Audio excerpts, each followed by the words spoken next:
Amen, amen. Maraming salamat po. Thank you for this opportunity again to preach the Word of God. And this church ay malaking investment sa inyong lingkod sa gawain ng Panginoon. Although I was trained under Pastor Dante De Leon sa Kalawan, pero yung BYSC has been a Baptist Youth Source for Christ ay malaking parte sa buhay ko. At salamat, si Kuya King ay kasama ko sila sa dormitory nung college at si Preacher Delan. So mga nasa gawain ng Panginoon. And salamat po. At doon, nagsimba pa ako doon sa paakyat doon sa kabila. And dumating ako dito, ako'y galing Bicol, dumating ako dito nung ako ay high school pa lang.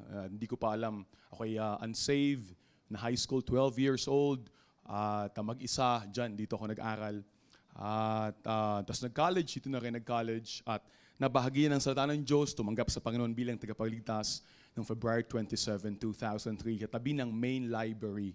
At salamat sa Panginoon, na-train, naturuan, at sa BYSC, noon naalala ko pa yung 4:30 dawn prayer. At 4:30 pupunta kami sa tabi ng library o sa likod ng library at doon ay manalangin sa Panginoon. At time with God. At hanggang ngayon, yun pa yung ginagawa ko sa church, San Pablo. At kasama ko yung mga full-time at 4:30, kami mag-exercise. At salamat sa ehemplo at salamat sa investment ng simbahan na ito. Pastor Arnold, thank you, and for the privilege also and na maging part na aking buhay. Ganoon din po nung nagsimula San Pablo, very faithful na ang LB supporting us. And ganoon din po hanggang sa ako yun na-ordain. Andun si Pastor Arnold at napag-preach na rin po siya sa aming simbahan. At even nung nagsuko ko ng buhay sa Panginoon, ay of course, madaming mga taong ginamit ng Panginoon para ako ay magsuko ng buhay sa Panginoon. Pero one of that ay si Pastor Bob, na galing din po dito sa Los Baños. Pastor Bob Abrio, at hindi pa siya noon pastor, na-invite siya sa amin, nag-preach siya, at doon ko nakita yung urgency no kay college na magsuko ng buhay sa Panginoon. At I surrendered my life, at walang conference, walang grand thing, just a simple preaching on a normal Sunday, and the Word of God spoke to me. Because the Word of God wala siyang kailangang katulong. The Word of God itself is alive and it's quick and powerful. And pwede kang tawagin ng Panginoon kahit na simpleng devotion sa chapel or sa soul winning o kahit sino magsalita, because the Word of God itself is quick and powerful, sharper than any two-edged sword. So thank you very much CBCLB for your investment. Tayo po yung tumayo. Let's open our Bible. So Psalm chapter 23, verse 4. Psalm 23, verse 4.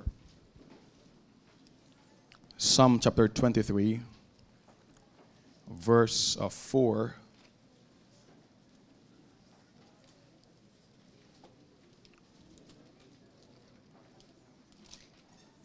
Verse 4.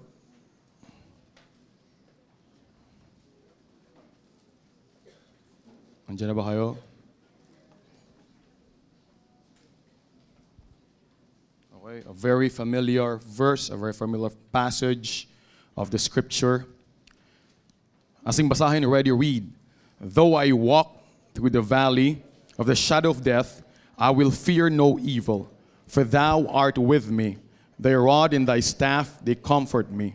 Sabi ng Bible, though I walk through the valley of the shadow of death. Sabi ng Bible, sabi ni David, though I walk through the valley of the shadow of death. Biro mo si David, even him, I walk through the valley. And right now, ay maaaring tayo nasa isang valley. Naka-stand still, naka-stagnant yung ating buhay. And you're enjoying it there at okay na. Sabi nga nung nabasa ko, parang isang bata, parang isang baby na dumumi sa kanyang diaper. At alam niya na kailangan na magpapalit, pero naging komportable na siya doon. Alam niya na kailangan ng sabihin, pero at umalis doon Sa lugar, pero naging komportable na siya hanggang sa ando na siya. Alam niya na nagkakalat na siya. So, there comes, may mga time na yun ang ating Christian life. And sometimes, kailangan natin minsan ng matinding either Word of God, o minsan palo, o minsan ay kahit yung katabi mo, batukan ka lang para magising sa katotohanan. Pero salamat, mabuti na lang ay hindi na kailangan pang gamitin yung dahas.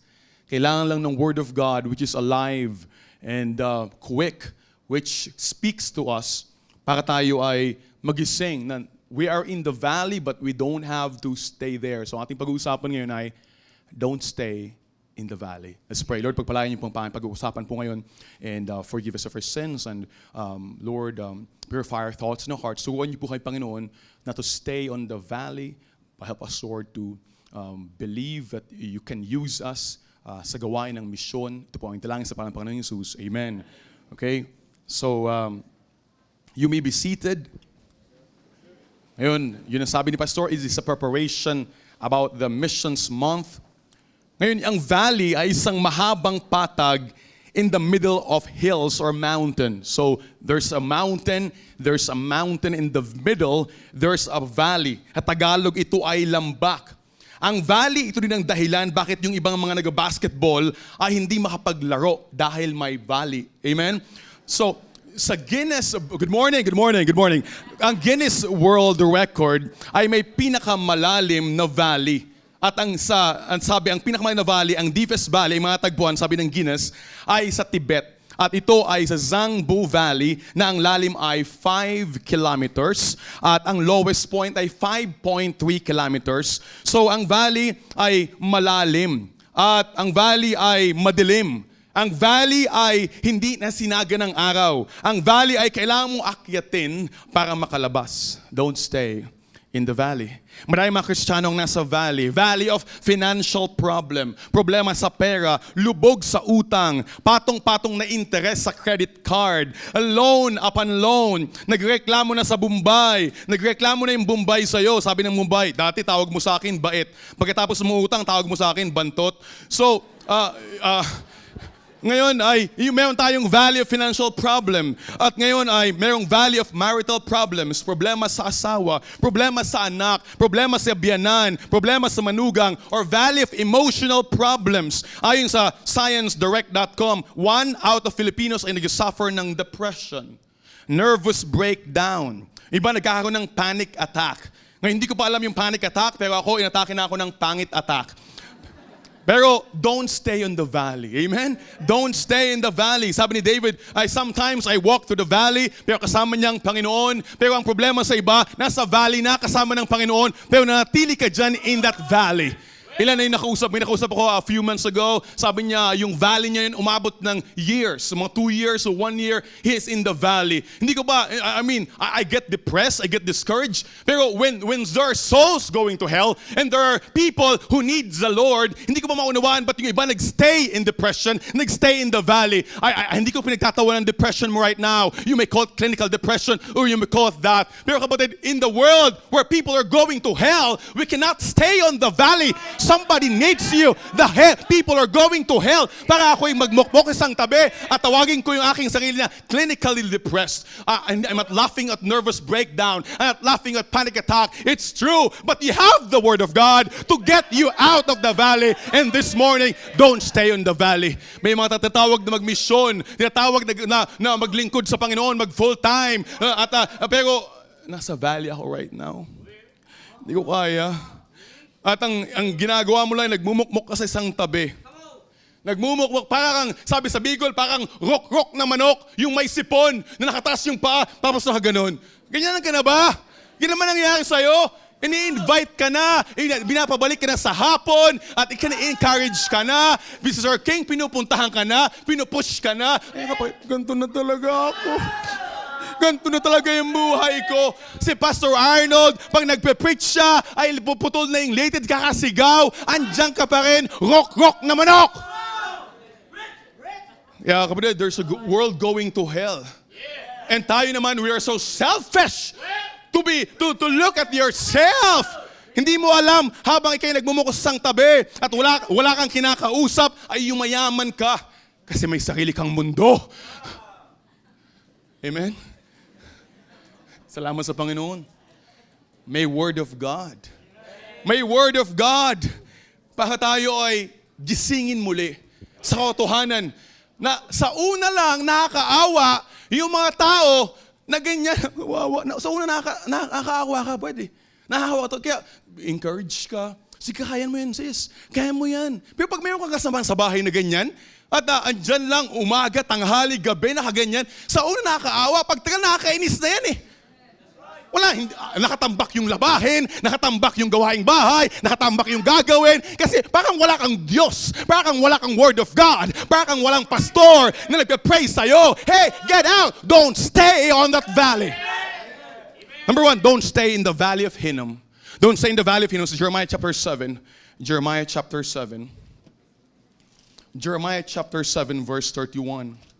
Sabi ng Bible, Jeremiah chapter 7 verse 31. Sabi ng Bible dito, and they built high places of Tophet, which is in the valley of the son of Hinnom, to burn their sons and their daughters in the fire, which I commanded them not, neither came it in my heart. May sa Bible, sa Jerusalem, may tatawag na Valley of Tophet. The Valley of Hinnom. Sabi ng Biblia dyan, sa verse 32. At sabi ng Biblia, 31 and 32. And sabi ng Panginoon, therefore, behold, the days come, say the Lord, and it shall no more be called Tophet, nor the valley of the son of Hinnom, but the valley of slaughter, for they shall bury in the Tophet, till there be no place. Sabi ng Bible, may tatawag na Valley of Hinnom, boundary ng Judah, a dumping ground, a place of burning. At dito nanggaling yung word na Gehenna. Ito yung high place of Tophet. At yung Tophet ay medyo mababa lang siya. Tophet. Amen? At ito, offer yung gising, wake up, come on. Yung human sacrifices ay offer sa kanilang Diyos si Molech. At yung offer yun, at pag tingnan mo sa Webster 1828 Dictionary, ang definition ng Tophet ay a place east of Jerusalem where the children are burnt to Molech and where drums are used to drown them. Ibig sabihin yung mga bata, yung the best na anak. At ikaw yung pinakagwapong anak, ikaw yung pinakamagandang anak. At yun yung ibibigay, yung offer kay Molech. At para hindi marinig yung mga sigaw, ay may mga drums. At habang sumisigaw yung mga yung mga bata umiiyak because ang Hinnom, doon ang galing yung word na Gehenna, doon pumunta yung hell. That's why in hell, people are dying, people are there burning in hell. The rich man is still in hell. Tatapon doon yung mga hindi pa tumatanggap sa Panginoon bilang tagapagligtas. Kaya kapatid, there's a valley of Hinnom and we cannot just stay there and stay in your valley. There are people who are going to the valley of hell. Kapatid, mahirap na manatili at magmukmok sa isang tabi. Yes, alam ko may time na ma-discourage tayo. May time na tayo depressed. But we have God.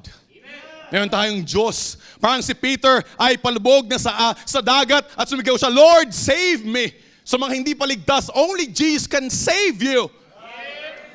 Tanggapin mo lang, Panginoon, bilang tagapagligtas. By faith, minus nothing, plus nothing. There's a valley of Hinnom. Number 2, don't stay in the valley of Hinnom. Number 2, stay in the valley of Achor.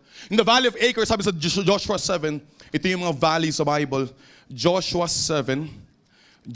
chapter 7, verse 24. 7:24, sabi ng Biblia dyan, and it came to pass when Israel had made an end of slaying all the inhabitants in, Joshua 7, verse 24. Sabi ng Biblia, and Joshua and all Israel with him took Achan, the son of Zerah, and the silver and the garment, and the wedge of gold, and his sons, and his daughters, and his oxen, and his asses, and his sheep, and his tent, all that he had, and they brought him in the valley of Achor. Joshua said, what hast thou troubled us? The Lord shall trouble thee. And all Israel stoned him with stones and burned him with fire, and they stoned him with stones. And they raised him a great heap of stones on this day. So the Lord turned from the fierceness of his anger, wherefore the name of the place was called the Valley of Achor unto this day. Ano yung Valley of Achor? Ito yung lugar kung saan malinaw yung instruction ng Panginoon. Walang kukuha ng kahit ano. Pero si Achan coveted a Babylonian garment, damit na maganda at mamahalin, pilak, silver, ginto, at tinago niya sa ilalim ng tent at direct disobedience sa sabi ng Panginoon. Kaya sa next na laban nila, sila ay natalo at nung inilaman kung sino may kasalanan because there's sin in the camp. Where there is sin, kahit na itago, walang sikretong hindi nabubunyag. And isa-isa yung tribe. At pagdating kay Achan, umamin siya, I coveted them and hid them. At kinuha yung mga kinuha niya at pinaipon kasama ng pamilya niya at mga anak niya at mga ari-arian niya. At doon sa Valley of Achor, sila'y pinagbabato hanggang mamatay. At naipon yung mga bato at sila'y sinunog hanggang mamatay. Kapatid, in the Valley of Achor ay Valley of secret sins. Walang sikretong hindi mabubunyag. Luke 8:17, for there is nothing secret that shall not be made manifest, neither anything hid that shall not be known and come abroad. Walang sikretong hindi mo bunyag. Kaya don't stay in the valley of sin. Don't stay in the valley of secrecy. Don't stay the valley of unknown secret relationship. At doon, wag magbunta sa valley of sa Facebook secret conversation. Mga black market. At wag gumawa ng mga patagong mga gawain dahil walang sikretong hindi mo bunyag. Confess it to God. Report it to the pastor. Wag mong konsintihin yung best friend mo na may alam mong may ginagawang kalokohan pero dahil natatakot ka, yung report mo na. Amen? Kasi kahit yung mga accomplice ni at tumulong kay Apollo Kibuloy at kay Alice Guo, kakasuhan din. Amen? Kaya wag mong tulungan si Alice Guo ng simbahan. Wag mong tulungan yung mga Apollo Kibuloy ng simbahan na ikaw yung accomplice to the crime. Confess it to God. Report it to the authorities. Right? Because walang sekretong hindi mabunyag. Ilang taon na akong pastor, madami nagsubok. Pero kung kailan ay andun ka, tagong-tago ka na, doon naman, dumaan si Sir King. Amen? Amen? Nahangiti pa, Sir King. Nag-hello pa sa inyo. Amen? Kaya, sabi ni Charles Spurgeon, sin puts a dagger in a man's bed so that whichever way he turns, it pricks him. Sabi niya, ang kasalanan ay parang kutsilyo sa iyong higaan na kahit saan ka gumulong sa gabi, hindi ka makatulog, ikay nautusok. Hey, the better thing is confess it. If thou confess your sins, He is faithful. God is faithful. He will forgive you and cleanse all your sins. You just have to get right with God. And don't stay in that valley. Don't stay in the valley. Kapatid, lalapit ka lang sa Panginoon. Isang pikit mo lang, tapos na yung burden na ngayon, umagang-umaga ng Sunday, hindi mo ma-enjoy yung preaching, hindi mo ma-enjoy yung kantahan, because the burden of sin. Mantalang, by just confessing the blood of Christ, will wash you, will cleanse you. Kung ikay naligtas, tinanggap mo ang Panginoon, the blood of Christ wash away all your sins. But your sanctification every day after salvation is every day. God wants to sanctify you. Sanctify them through thy word. Thy word will sanctify you. Kaya kapag salamat sa Panginoon, kapatid, na meron tayong pastor na pwede mong lapitan. Pag hindi mo alam ang gagawin mo, andyan lang yung office na pastor. Baka ayusin na. Kahit nagpapatuloy ka dyan, parang may kutsilyo sa gabi, alam mo, anytime mahuli kami, alam mo, anytime maalaman ito, alam mo, yung area leader mo, may alam na, alam mo, yung kaibigan mo, may alam na, alam mo, bina-blacklist mo lang siya, subukan mo! Subukan mo yung report, subukan mo, ilalabas ko din yung mga baho mo. Yan ang mga magkakaibigan sa church, amen?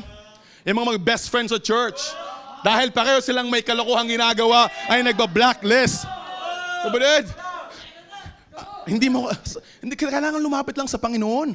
Buti nga mayroon tayong pastor, natutulungan tayo. Hindi mo kailangan lumapit sa mga pare. Parang pag-confess sa Panginoon lang. Anong tawag sa paring mataba? Obispo. Amen? Hindi mo kailangang lumapit sa pare o sa obispo. Diretso na sa Panginoon. Amen? Sabihin mo, lapit ka pa sa obispo, mantalang meron namang Panginoon na lalapitan ka. Amen? Kaya kapatid, don't stay in the valley of Achor. At nagtatago siya sa ilalim ng dam. Next, number 3, the valley of dry bones. Ezekiel 37. Ezekiel 37. Sabi ng Biblia sa Ezekiel 37. Ezekiel 37. Ay, gising ka na, mamaya, alam mo, tapos na agad ito. Mabilis ako magsalita. Mamaya mo, tapos na pala. Amen? 37, nakipag-usap ka pa dyan. Okay, so gising na, wake up. 37 verse 1 to 11. In the hand of the Lord was upon me and carried me out in the spirit of the Lord and set me down in the midst of the valley which is full of bones and caused me to lie around, and behold, there were an open valley, and lo, there were very dry. Sabi ng Biblia, ito yung valley of dry bones. Ano yung valley of dry bones? Si Ezekiel 37. Sabi ng Panginoon, and caused me to pass them round about, verse 2, behold, there were very in the open valley, and lo, they were very dry. That valley of dry bones. Sabi sa verse 4, again said unto me, prophesy unto these bones, saying to them, O dry bones, hear the word of the Lord. Kapatid, ito yung lugar kung saan si Ezekiel dinala ng Diyos sa isang valley para ipakita yung estado ng Israel. This valley is a picture of Israel. Estado na dry, malayo sa Panginoon, tuyot. Israel, na napapalayo sa Panginoon. Sabi ng Panginoon, preach. Preach. And there was a noise. And there was a shaking. At yung mga buto, kalansay, ay biglang gumalaw. At nagtagpo-tagpo. At nabuo yung mga bungo at kalansay. At nagkaroon ng mga tissue and flesh. Sabi ng Panginoon, preach again. And there was breath in them. At ito ay picture ng mga simbahan na when the word of God is preached, there will become revival. There will become people who will want again to not stay on the valley, kundi sasabihin, I want to be again in the firing line. I want to again go soul winning. I want again to be involved in the ministry. Yung mga dry bones, dry Christianity, nasa disyerto, tigang na lupa, tuyot na puno, walang power, walang showers of blessing. Alam mong solusyon, kapatid? Sabi ng Panginoon kay Ezekiel, preach. Preach. Kaya yung ibang nahihina, nanlulupaypay, na-depressed, come back this afternoon and let the preacher preach to you. Ang solusyon, kapatid, sa'yo ay hindi kulang sa YouTube, hindi kulang sa Facebook, hindi kulang sa TikTok. Ang kailangan mo is preaching of the Word of God. Faith cometh by hearing, and hearing by the word of God. The faith, once again, will grow by hearing by the word of God. Sabi ni Abraham Lincoln, I want a preacher who will preach like he was fighting a bunch of bees. And we need some preachers who will preach again like a bunch of bees, like Billy Sunday of old, like Jack Haas of old. We need people like Pastor Ed of old and Pastor Arnold na nagwawala sa pulpito hindi dahil galit sa'yo, but because they are concerned of your soul. Amen? May isang lalaki sumali sa javelin throw sa isang competition. At yung javelin, yung tatapon yung sibat na paganoon. Ang problema, kapatid, siya ay duling. Alam ba, ay hindi siya nanalo at hindi niya tamaan yung target. Pero lahat sila naging alerto. Amen? Yun ang preacher. Minsan pag nag-preach, hindi ang maling grammar. O parang sala-sala naman. Walang problema doon. Minsan talaga tao lang kami. Ang mahalaga yung pastor ay nagwawala at alerto ka at nag-preach ng Word of God. Ang mahalaga, gising ka! Wake up! Hindi kayo nakatingin nga lang sa akin. Parang kalaki mong tao, hindi ka na nag-amen. Amen? Kapatid, yun yung Word of God. Word of God must be preached. Amen?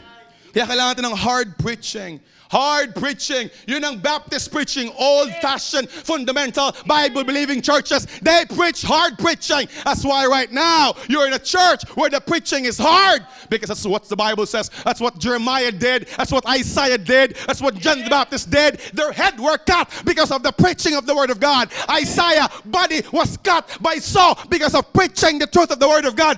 Tapos ngayon mo offend ka? Si Kristo nga, ginamit yung word na ahas sa preaching. Ang aming mga pastor, hindi pa nga ginamit yun paano pag sabi kong ahas ka, di na-offend ka, lalo hindi ka bumalik? Si Jesus Christ, generation of vipers! Tapos onting preaching lang, ayaw mo na bumalik? Hell, fire, and brimstone preaching. Jonah ay nag-preach and 8 words preaching and the whole Nineveh was saved. John the Baptist preached and the 400 years of silence was broken because of the preaching in the wilderness of Judea. Hey, we need some preaching once again. Gawin yung Acts chapter 2 verse 38 sa taong nagtatago ng kasalanan. At alam mo, sabi ng Bible doon, repent, hindi sabing repeat. Amen? Ibig sabihin, repent, huwag mo na ulit-ulitin, hindi repeat. Paulit-ulit na lang. Kawawa naman si Pastor Arnold. Ikaw na lang yung sakit na ulo ni Pastor. Ikaw na lang laman ng office, linggo-linggo. Ikaw na lang laman ng preaching niya. Kailangan maging blessing sa pastor mo. Amen? Yung iba, tinawag, biglang nawala. Tiyan mo ba't tinawag? Pastor, kasi miss call lang. Walang miss call! Romans 11:29, for the gifts and calling of God are without repentance. Hey, huwag ka magstay dyan. Alam mo, tinawag ka ng Panginoon. Alam mo, dati nagsuka dito. Kita ka ng mga tao. Ang Diyos kita ka. Nagsuka, nag-forward ka. Ano ginagawa niyo sa upuan? Don't stay in the chair. Don't stay on the valley. Come here in the forward and surrender your life. A simple preaching with a simple pastor. Just the word of God itself is enough. Amen? Yung mo, si Preacher Bob, hindi pa siya pastor noon. Simpleng preaching, simpleng Sunday, but the Word of God spake to me. And tonight, a simple preacher na medyo gwapo lang na kaunti. But the Word of God is more powerful. The Word of God is more powerful. Don't stay in the valley. Amen? May mission. May mundo na nangangailangan ng mga preachers. And preachers' wives. Alam mo yung iba, hindi lang makatayo para maging preacher's wife. Kasi takot yung mga lalaking tumayo eh. Alam ba, tuwing may lalaking tumatayo at gusto maging preacher, tulad ni Sir Miko, amen? Madaming mga babae, pag may nagsukong kasing gwapo ng mga lalaking ito, tumitibok yung mga puso nila, pambihira, parang gusto nila magsuko ng buhay sa Panginoon. Pero yung mga ladies na to, walang sila natakot eh. Kasi yung mga lalaking nga kinakaban eh. Yung mga lalaking nga duwag eh. Paano ba kayong mga babae? Yung mga laki, hindi makapagsabi ng amen. Ilang taong ka na nakaupo dyan, hindi ka pa nag-forward sa unahan. Ilang taong ka na dyan, ha? Ilang taong ka na dyan. Hanggang ngayon, hindi ka pa nag-forward. Bakit? Ang yabang mo. Para lang mag-forward sa unahan. Para lang magsabi sa Panginoon, after ng preaching, ay mag-respond na, Lord, you're spoken to me. You're speaking to me. Hindi ko alam, but if you're not speaking to me, speak to me once again. Amen? The Valley of Jehoshaphat. Amen? Next ay the Valley of Jehoshaphat. Joel 3:4. The last na to. Tapos tulog ka pa, wala ka pang nakuha sa preaching. Last point na to. Joel chapter 3 verse 4. Joel chapter 3 verse 4. Sabi ng Biblia dyan, and I will also gather all nations and will bring them down in the Valley of Jehoshaphat, and will plead with them for my people and for my heritage Israel, whom they have scattered among nations and parted my land. Sabi sa Joel 3:2, sabi ng Biblia, it is the Valley of Jehoshaphat. Anong Valley of Jehoshaphat, kapatid? Ito yung Valley of Megiddo. Ito yung Valley of Armageddon. Armageddon. Ito yung battle, where the battle of Armageddon, where the army of the Antichrist will fight upon the second phase of Christ's coming. First phase, hey, mga post-trib, makinig kayo. Ang first phase ay rapture muna bago tribulation. Amen? May dumating simbahan namin galing California, post-trib. Post-trib na galing California. At ako pa ini-impluensyahan sa kanyang post-trib. Mahilig makinig kay Anderson. Yung si Steven Anderson. Nang paniniwala ay yung mid-tribulation. At yung pre-wrath. Ano ba, ginugulo tayo ng mga to nung nag-preach ako about post-trib, di nawala sa church. Kahit California pa yan with Californian dollars. But we have the Word of God. And the Word of God cannot change. Rapture, 7-year tribulation, the second phase of His coming. Rapture, 7-year tribulation, and then the revelation, where Jesus Christ will come down here, coming down for His saints, here, coming down with His saints. We riding on horses. Kaya! Amen? Para yung mukhang kabayo, hindi na malito sinong kabayo o tayo. Amen? White horses. Kaya iba sa inyo, punta ng Tagaytay. Mag-practice ka na sa kabayo doon, baka manibago ka. Amen? Ababa tayo with the angels and with the Lord coming down. Pero manood lang tayo. In the battle of the Armageddon, the Lord Jesus Christ, with the sword in His mouth, which is the Word of God, will wipe out, sabi sa Zechariah, their eyeballs will go down and their flesh will go down by the power of the Word of God. Yeah. Pero ang baba ay Antichrist versus the real Jesus Christ. Hindi si Apollo Kibulok, the disappointed Son of God. Nakakulong na ngayon. Napatong-patong na kaso ng human trafficking and child abuse. We have the real Messiah, the real Savior coming down. Sabi ng Biblia, verse 12, let the heathen be waked. Come up in the valley of Jehoshaphat. For there will sit in the judge of heathen about, verse 14, multitudes in the valley of decision. For the day of the Lord is near in the valley of decision. Alam mo, kung save ka ngayon, hindi mo na kailangan matakot dito. Amen, hindi ka nasama dito eh. Rapture, nasa langit ka na. Amen? Nasa heaven, pero in that valley, there's a valley of decision. The people, Israelites. Ngayon, sabi ni Pastor Ed, yung Israel, andon yung pinaka-sentro ng Israel, yung capital ng Israel, ay andon yung sentro ng Sodom at Gomorrah. These people went away from God, but at that moment, Israel will realize that the real Messiah is Jesus Christ. And they will accept Christ by faith also. Ang salvation sa tribulation is still by faith. And they'll receive the Lord as personal Savior and they'll get saved. But right now, you're also in a valley of decision. Salamat sa mga ligtas na. But right now, you're in the valley of decision. Whether to decide to serve God. May pinapagawa sa iyong Panginoon. Mag-soul winning. Maglingkod sa Panginoon. Sumali sa choir. Sumali sa Sunday school teaching. Mag-usher. Mag-aral sa Bible college. Mag-full-time. There's a world whom the Lord loved. For God so loved the world. Mahal ng Diyos ang mundo. Si Jeremiah, kapatid, galing sa valley. Pero sabi niya, ayaw ko na. Discouraged na siya, gusto ko na mag-quit. Pero anong solusyon? Sabi niya, but His word was in mine heart as a burning fire, shut up in my bones. I was weary with forbearing. I could not stay. Sabi niya, yung word of God sa puso ko, parang apoy. At pagod na ako makipaglaban sa salita ng Diyos. Pagod na ako makipaglaban sa panawagan ng Diyos.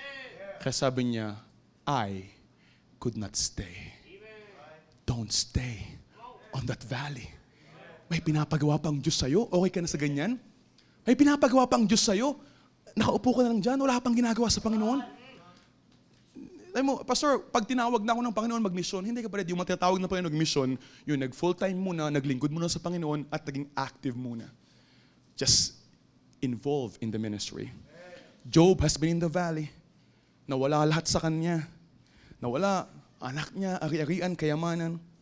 They're still, sabi niya, Job 13:15, though He slay me, yet will I trust in Him. Lord, kahit patayin niyo ako, magtitiwala ko sa inyo. Right? Nakawalan ka naman ng pag-asa. Nakawalan ka ng pag-asa, kapatid. God, He still has a lot in store for you. Bakit Job? Bakit nagtitiwala ka sa Panginoon? Job 19:25, sabi ni Job, for I know my Redeemer liveth. Alam ko buhay ang Diyos ko. Peter has in the valley. Dinay niya si Kristo 3 times. Pero gusto siyang ibalik ng Panginoon. Pabalik. Anong ginamit ng Panginoon? Salita. Sabi niya, lovest thou me more than this? Bumalik ka sa pangisda, samantalang tinawag kita, thou shall be fishers of men. Bumalik ka sa pangisda. Tinawag ka ng Panginoon, bumalik ka sa business. Tinawag ka ng Panginoon, bumalik ka sa work. Tinawag ka ng Panginoon, bumalik ka sa mundo. Bumalik ka sa paglalasing, bumalik ka sa alak, bumalik ka sa babae. Lovest thou me more than this? Lovest thou me more? 3 times, lovest thou me more than this? Tinatanong ng Panginoon, sino bang mas mahal mo? Yun ang panghugot mula sa valley. It's a question of love. Because sabi sa Korinto, the love of Christ constraineth us. Yung pag-ibig ni Kristo, hindi pa yung pag-ibig natin, nagbabago yung pag-ibig natin, but the love of God is constant. I have loved thee with an everlasting love. Even in my downfall, He loved me. Even in my upside, He loved me. Even when I backslide, He loved me. Kaya the love of Christ constraineth me not to stay in the valley. I want to go back again and serve God. Brad, huwag kang manatili dyan, kapatid. Una, hindi nakakatulong. Sa una lang iyang cute. Sa una lang tutulong, ay kakatuwa, si sister pag-pray natin, si brother pag-pray natin. Pero sa tagal, yung ikaw ay walang nakatulong sa asawa mo, sa anak mo, yung anak mo nagkikitata, yung anak mo walang word of God, walang church, kasi ikaw, you stay on that valley, selfish. Right. Yeah. Yung mga bunga mo dati, wala nang bumibisita. Yung mga sinolwin mo, contacts mo, wala nang kumakatok. Wala nang nag-pray. At isip mo lang, ako, pastor, ako. Yes, we will pray for you. Yes, we will visit you. But don't stay there. Amen? Amen. Sabi ng Panginoon, Peter, feed my lambs. Love is on me.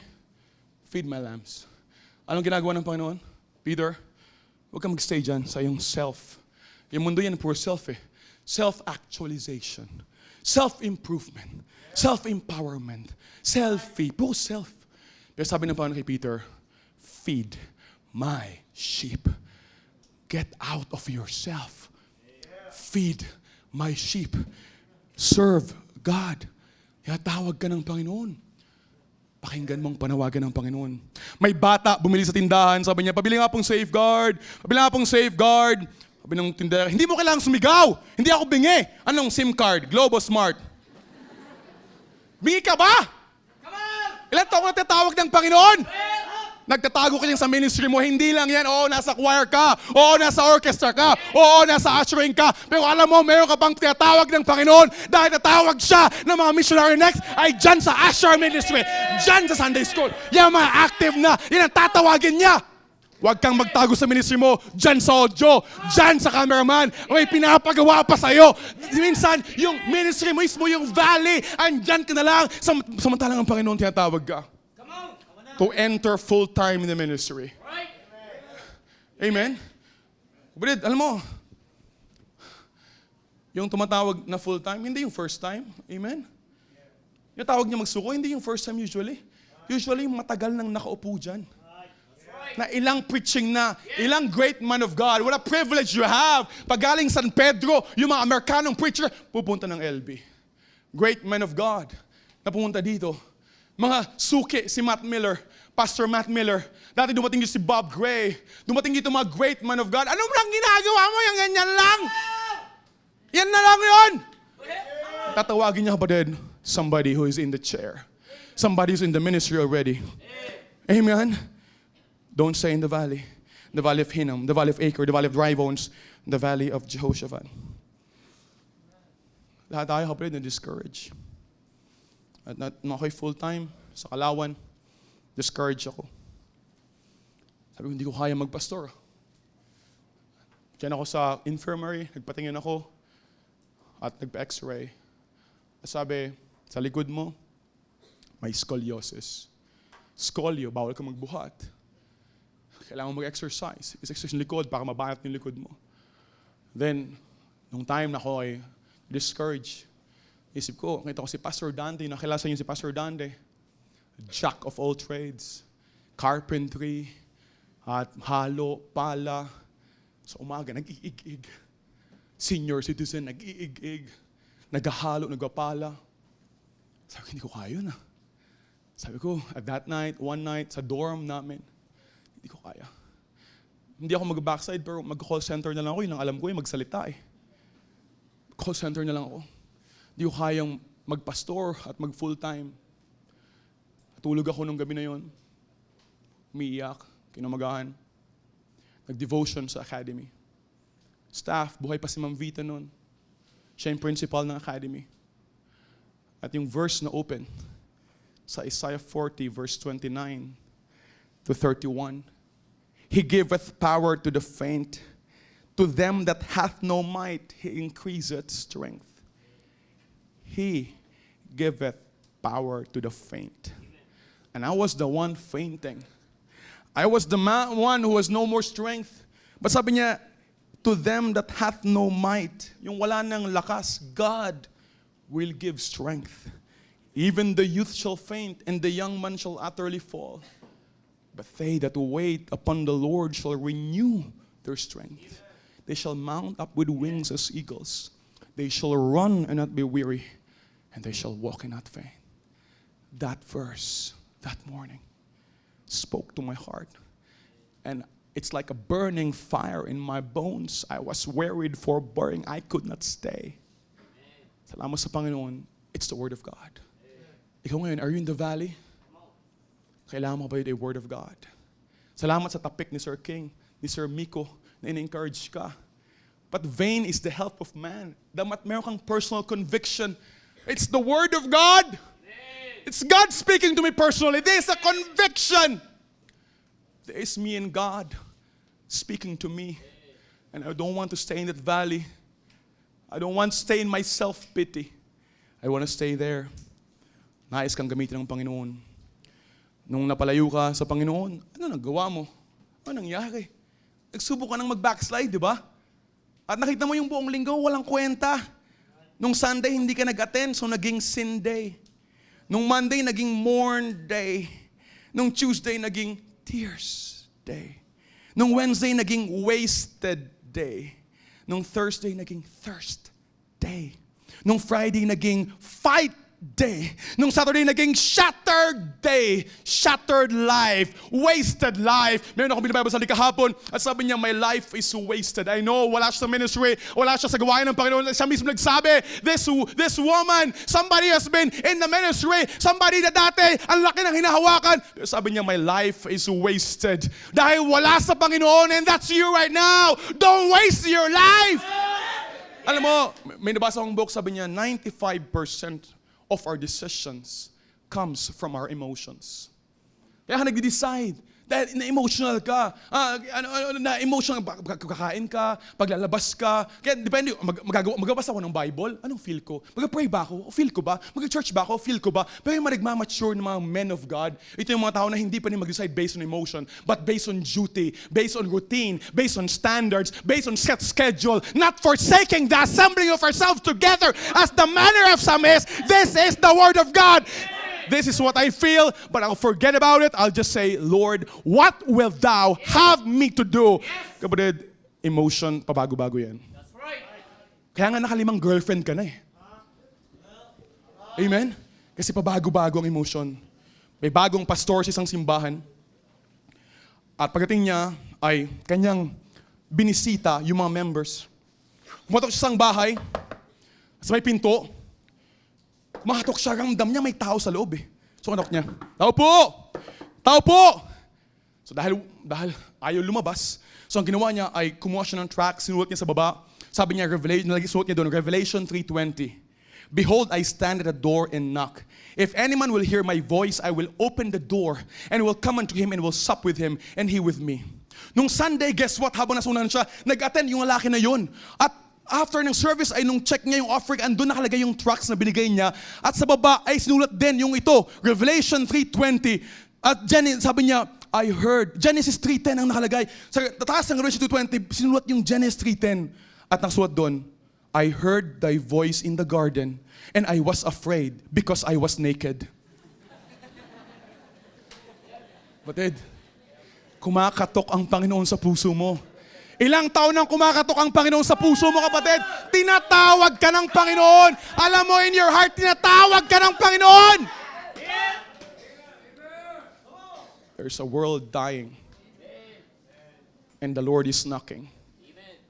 He's knocking in your heart. Kumakatok siya sa puso mo. Salamat, kapatid, sa mga ginamit ng Diyos. Salamat sa mga impluensya ni Kuya King sa buhay ko at ng mga andito na ginamit para eventually yung puso ko ay maging ready na nung tinawag ako ng Panginoon. Pero kapatid, ang tanong ko sa'yo, ilang taong ka nang gine-ready? Ilang taong ka nang binubungkal? I think it's about time. Amen. Today. Amen. To answer the call. Amen. Pagpunta mo dito sa unahan, with humility, Lord, tinatawag mo ako for the missions. Right now, I will answer the call. Tayo lang, let's pray. Lord, thank you, Lord, for the Word of God. Salamat po. For this church na has been in the long time investing on people. Salamat po, invest ka kay Pastor Dante. Ginamit ang church para mag-invest kay Preacher Bob, kay Preacher Ruben Yumang, at sa mga ibang preachers pa, at sa mga lalabas pa. Pero Lord, you again want to invest in somebody's life. But they have to answer the call and not stay on their valleys. Habang nakapikit ang mata, naka yung ulo. Kapatid, habang nakapikit ang mata mo, naka yung ulo, may sabihin lang ako before we go forward. Kapatid, alam mo bang may excuse ka right now? May excuse ka bakit ayaw mong sumunod sa panawagan ng Panginoon. Pero kapatid, meron ding 8 billion reasons ba't mo kailangang sumunod sa Panginoon ngayon. What's your excuse? What's your personal, selfish excuse? Na petty excuse, personal excuse compared sa eternal destination of 8 billion people around the world going to hell. Somebody must answer. God spoke to your heart, come to the altar. Kausapin mo ang Panginoon. Come here in the altar. Kausapin mo ang Panginoon. Hey, come on. Talk to God. Come in the altar. Kausapin mo ang Panginoon. You talk to God. Kausapin mo ang Panginoon. Don't stay on that valley. Don't stay there. Don't stay in that valley. God's speaking to you. Don't stay on that valley. God's speaking to you. Don't stay on that valley. God's speaking to you. Don't stay, please. Don't stay on that valley. Kausapin mong Panginoon. God's speaking to you. Don't stay in that valley. May papagawa pa sa iyong Panginoon. Talk to God.